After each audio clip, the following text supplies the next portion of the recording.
lugar de mulher é onde ela quiser, por que não viajando pelo mundo? No Como Funciona Aí de hoje, vamos falar sobre o turismo feminino que só cresce. Movimenta agências de viagens, plataformas de hospedagens e principalmente a vida de quem adora uma aventura. Então vamos viajar para Dubai e para a Índia. A Késia trocou a carreira de bombeira militar em Goiás pela paixão por viagens e está lá, na maior cidade dos Emirados Árabes Unidos. Késia, como funciona aí?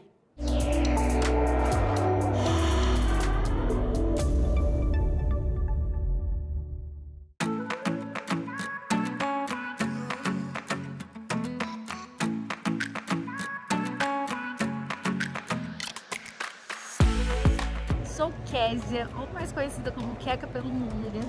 Eu fui bombeira militar 12 anos e abandonei a carreira militar para me dedicar ao meu propósito, que é conectar pessoas através de experiências pelo mundo. E hoje eu viajo com a minha galerota, né? Então eu promovo expedições, mas 80% dessas viagens foram viagens solo. Então eu sempre amei viajar sozinha, tenho várias experiências memoráveis, como atravessar a Jordânia de carro sozinha, Egito, Oriente Médio, África, já fiz mochilão para a África em 2019, retornei, Kilimanjaro, topo do Monte Fuji, campo base do Everest. Então eu sempre gostei de viver experiências diferentes. Hoje eu tô aqui em Dubai. E eu acho que viajar é muito mais sobre não só você conhecer outros países ou novas culturas, mas você se conhecer. Então eu acho que quando a gente viaja, a gente se empodera de quem a gente é. A gente se conecta com a nossa força interior. E eu vejo muito mais mulheres viajando do que homens. Uma experiência muito legal, né? Mas será que elas podem viajar tranquilas, sem se preocupar com assédio e segurança? É para entender mais sobre a proteção e os direitos das mulheres que nós convidamos a doutora em Direito Internacional Elaine Silva. Ela é professora da PUC em São Paulo e pesquisadora do Observatório de Relações Internacionais da Universidade. Seja muito bem-vinda, doutora Elaine. Olá, é um prazer estar aqui com vocês para falar sobre esse tema que é de suma importância para quem está pensando entre nós mulheres ir para o exterior sozinha, fazer uma viagem como eu mesma muitas vezes já fiz. Que bom, viu? Agora a gente quer saber como é que fica a segurança das mulheres nessas viagens, né? Essa preocupação, ela é parte do dia a dia de todas nós e dependendo do lugar onde estamos, isso pode ser ainda mais preocupante. Qual que é a influência do contexto cultural e geográfico nesse sentido, doutora? Ela é total, porque na realidade o sistema internacional é formado a partir da lógica da soberania do Estado. A soberania não quer dizer que os estados sejam iguais, que tenham a mesma capacidade econômica, que tenham a mesma cultura. Pelo contrário, quer dizer que apesar de toda a diversidade e diferença entre eles, todos e cada um deles tem a capacidade de ter o seu próprio autogoverno e não ser gerido por um estado estrangeiro.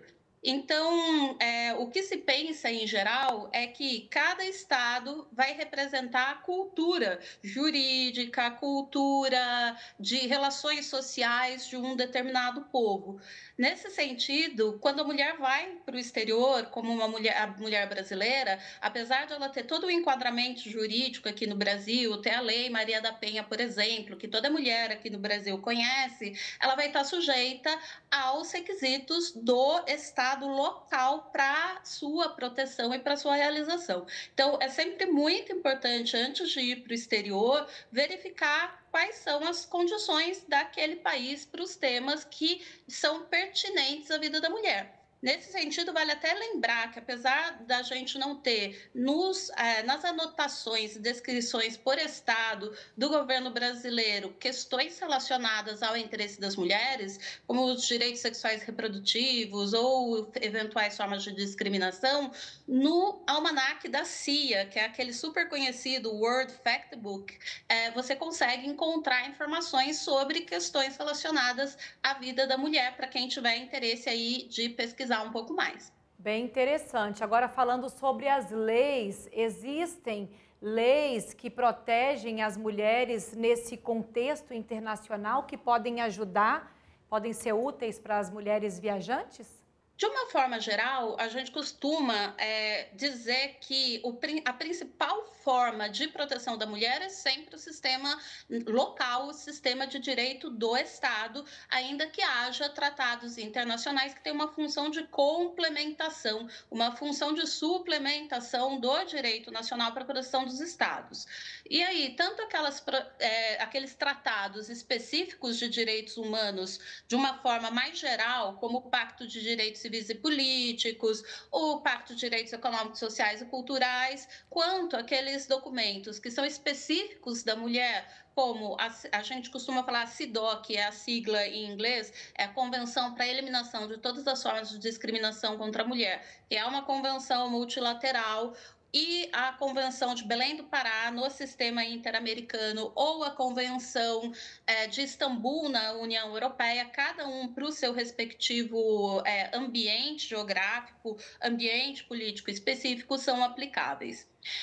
De uma forma geral, apesar de serem tratados, não se deve esperar que a sua principal forma de proteção sejam os tratados, porque tanto a CIDO quanto as outras formas de regulamentação, os outros documentos, eles, antes de mais nada, estabelecem direitos, mas não trazem em si necessariamente formas específicas de cobrar a execução imediata, porque aí passa a fazer parte o sistema diplomático do sistema internacional, de uma forma geral, que é um sistema que leva tempo, que envolve, na realidade, a consideração do Estado em querer ou não representar. Você não tem formas de cobrança direta da mulher para o Estado estrangeiro, porque ela é uma estrangeira de um Estado que faz parte desse sistema.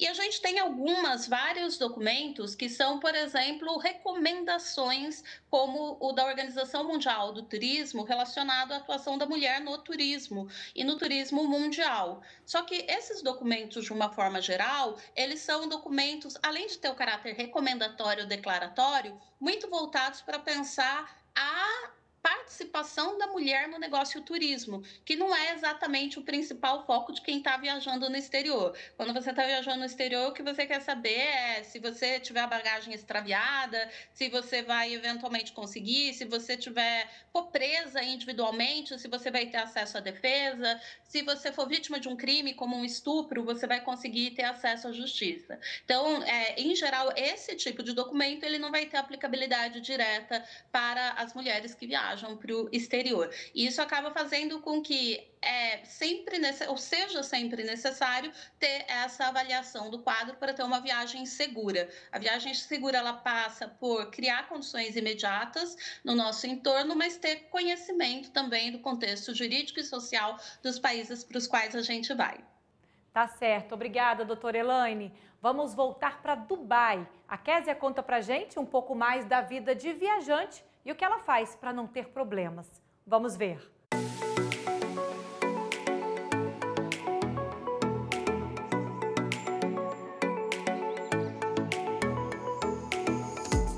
E desde muito nova eu sempre tive um mundo como a minha casa e eu nunca senti medo de viajar sozinha. Mas eu percebi que existem alguns países em que as pessoas, eu tenho o meu estilo, né? Eu sou toda tatuada. E eu sei que em vários países, principalmente os países árabes, as pessoas têm um olhar diferente, mas em nenhum momento eu me sinto desrespeitada como eu me sinto no Brasil. Então, aqui em Dubai, por exemplo, tem algumas peculiaridades que nos vagões de trem tem vagão só para mulher, em órgãos do governo você não pode mostrar os ombros e nem as pernas, mas no geral, em Dubai, é um país muito aberto, recebe turistas do mundo inteiro, então eles são bem flexíveis com as regras. Até hoje eu nunca tive nenhum perrengue assim, de segurança, de eu me sentir, eu senti medo. Eu fui para Socotra recentemente, que é uma ilha do Iêmen, e no aeroporto eu fiquei um pouco desconfortável pela forma meio rude assim, das pessoas, mas não só comigo, deles mesmo. Mas assim que eu encontrei meu guia, encontrei as pessoas lá, ele estava viajando só eu e uma italiana, e foi super tranquilo. O que eu faço em relação à segurança, a minha família sempre tem a minha localização, então eu não acho que viajar sozinho é um problema, principalmente para mulher. Não acho que mulher deve ter medo, eu acho que a gente deve se precaver, né? Então, observar as leis. Muito obrigada ao programa Como Funciona Aí da TV Justiça. É uma honra participar e a gente se vê. Obrigada, Késia. Esse exemplo dela só mostra o quanto as mulheres precisam se cuidar, porque, como a senhora falou, elas estão sujeitas às leis dos outros países, né, doutora? Exatamente, não adianta querer ir para o Irã e não usar véu.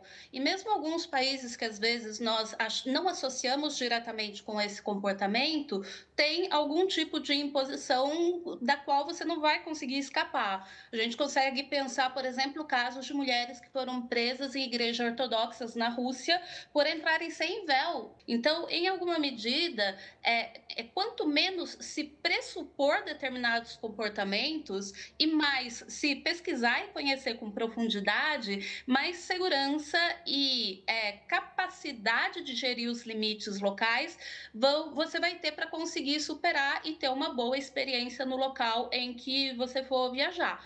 Mas, obviamente, tudo isso pressupõe conhecer não só o que as mulheres estrangeiras falam, mas também as mulheres locais, os grupos de mulheres, associações, ver a participação desses estados e dessas associações em outros contextos, como as reuniões sobre o tema, e pensar de antemão quais seriam esses casos que seriam relevantes para você.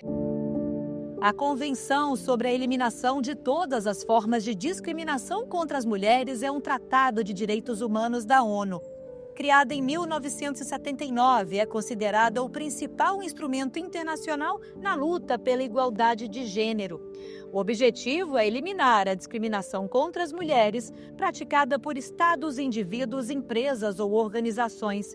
O tratado estabelece a igualdade entre homens e mulheres. Nós vamos fazer um intervalo bem rapidinho e voltamos já. Eu te espero.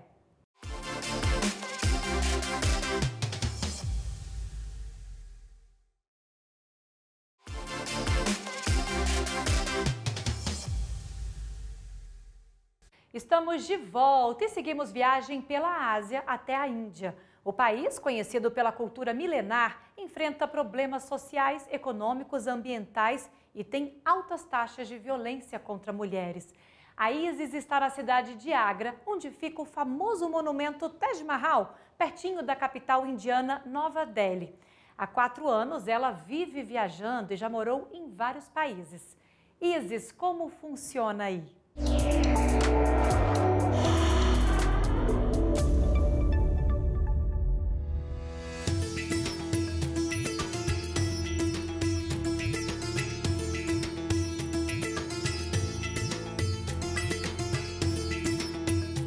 Olá pessoal da TV Justiça, do programa Como Funciona Aí, meu nome é Isis Aisha, sou fotógrafa e videomaker e também viajante por esse mundo já há mais ou menos uns 4, 5 anos. Desde 2019 eu saí de Brasília, que é onde eu cresci, onde eu estava morando, fui morar no Uruguai e desde o Uruguai eu descobri que eu realmente queria viver viajando e desde então eu estou criando essa vida mais nômade, né? Enquanto eu trabalho muito com edição de vídeo, trabalho com alguns lugares que vou passando e vou seguindo a vida nômade. Eu já viajei mais ou menos uns 14 países aí, sozinha, também acompanhada, mas no geral sozinha, e agora eu estou viajando pela Índia.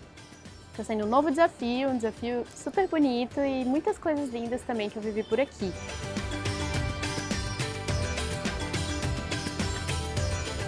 Então aqui na Índia eu vou estar fazendo um curso de yoga em Rishikesh e antes disso eu estou conhecendo um pouquinho de vários lugares. Hoje eu estou conhecendo o Taj Mahal, que foi um ponto muito bonito, muito legal de se conhecer. Tudo muito antigo, muitas coisas para aprender aqui. Então realmente foi um sonho já há muito tempo. E eu não queria deixar o estigma, o preconceito me paralisar e não vim aqui por um medo do que poderia me acontecer viajando sozinha, né? Então, aqui sim, eu tive um pouquinho mais dessa etapa de pesquisa do que eu poderia, do que eu não poderia fazer. Talvez não vou andar com tanta segurança de noite sozinha, as minhas roupas têm que mudar um pouco, tem que estar um pouquinho mais coberta enquanto eu tô aqui. Mas é uma coisa que eu não sou a primeira mulher viajando aqui sozinha, outras mulheres já fizeram, eu estou fazendo e tá dando tudo certo. E outras mulheres também vão vir aqui.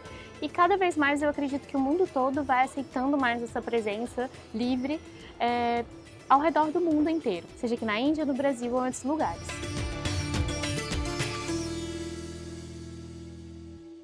E nós voltamos a conversar sobre esse assunto com a doutora em Direito Internacional, Elaine Silva. Doutora, pegando esse gancho da história da Isis, que está lá desbravando a Índia, existem países que são contrários ou não signatários às convenções internacionais por questões culturais.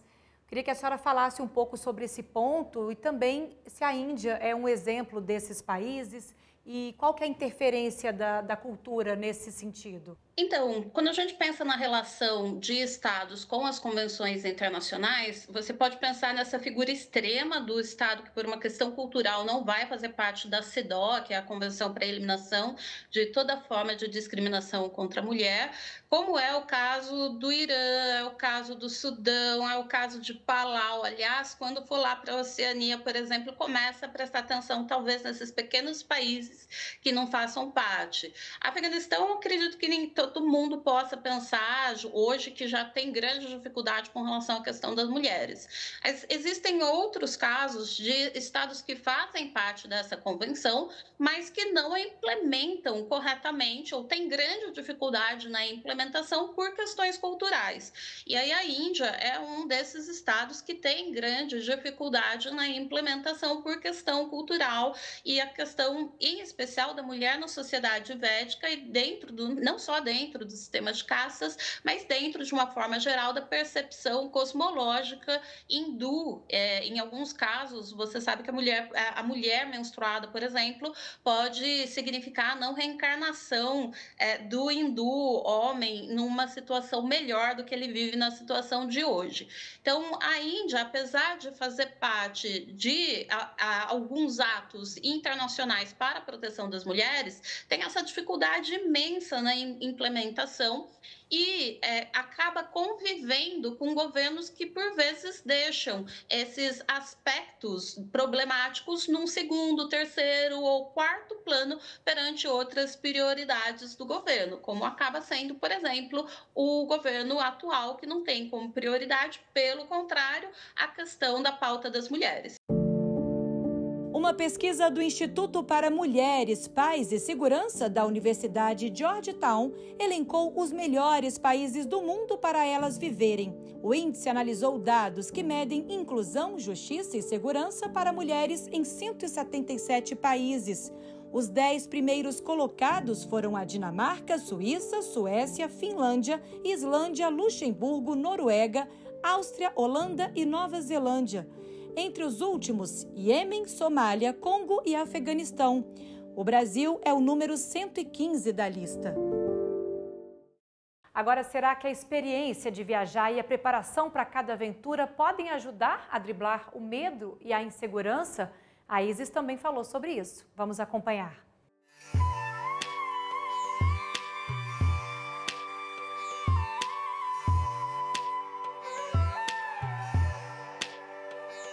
Então, depois de mais ou menos uns 14 países que eu viajei, muitos sozinha, outros não, eu começo a colecionar muitas experiências, como, por exemplo, o Machu Picchu, que eu caminhei 5 dias até chegar lá em Machu Picchu, ou mergulhos que eu fiz pelo mundo, na Tailândia, na Colômbia, vários amigos, várias experiências.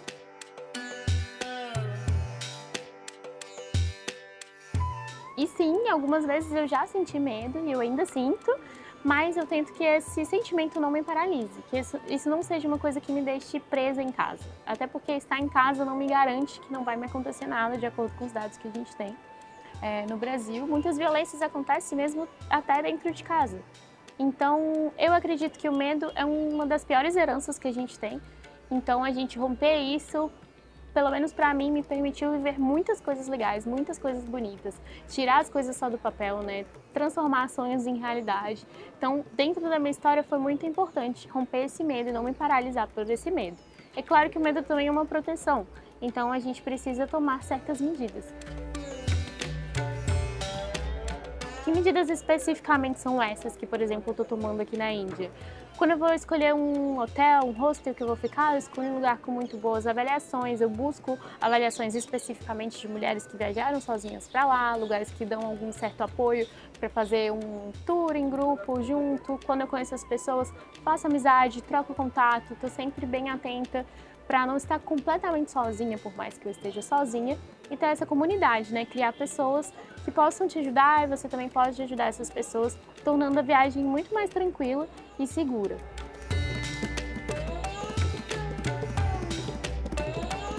E obrigada aí, pessoal da TV Justiça, por esse convite e do programa Como Funciona Aí. Até mais. Tchau, tchau.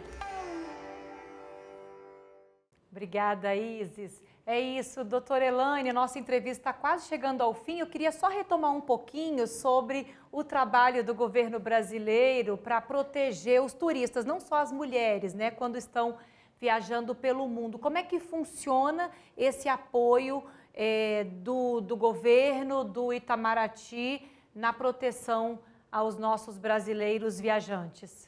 Olha que interessante, você sabia que o tema de proteção do brasileiro no exterior não é considerado uma questão da diplomacia, mas uma função consular? Em alguns estados, a função consular é exercida até por um grupo de pessoas diferente de quem faz aquilo que é chamado de diplomacia. Mas no Brasil, quem faz o serviço consular é o Itamaraty, que também é responsável pelo tema diplomacia, que seria a relação de Estado com Estado. O tema, de uma forma geral, ele passa tanto por respeitar regras internacionais, e aí essas que fazem parte do dia a dia mesmo e que são respeitadas mesmo por todos os envolvidos, como é a Convenção de Viena sobre relações consulares, que vai determinar, por exemplo, casos em que o Estado brasileiro vai poder atuar em defesa ou, de alguma forma, representando o seu nacional no exterior ou realizando atos que seriam de um Estado soberano que ele só poderia realizar dentro do Brasil.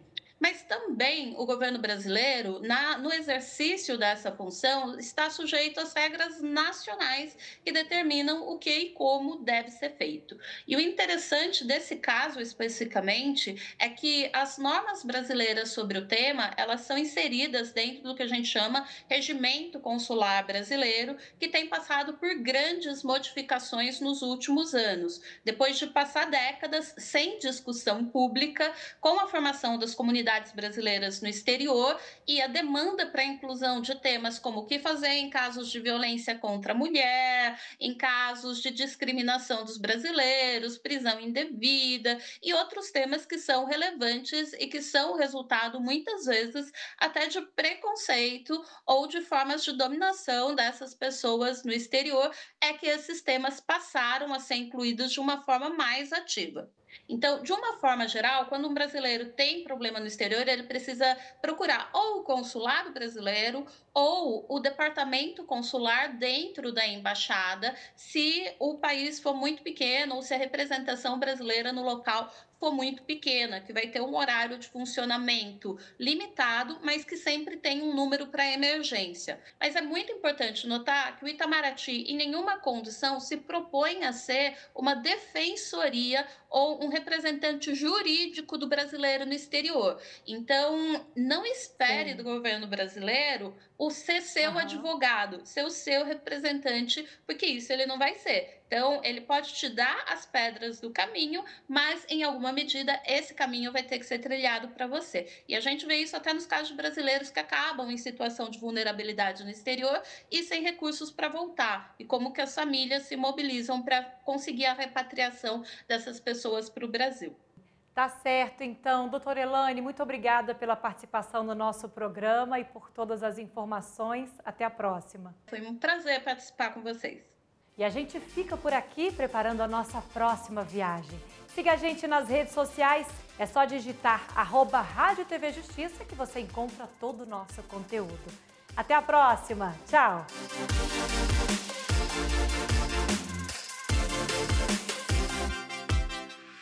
We'll be right back.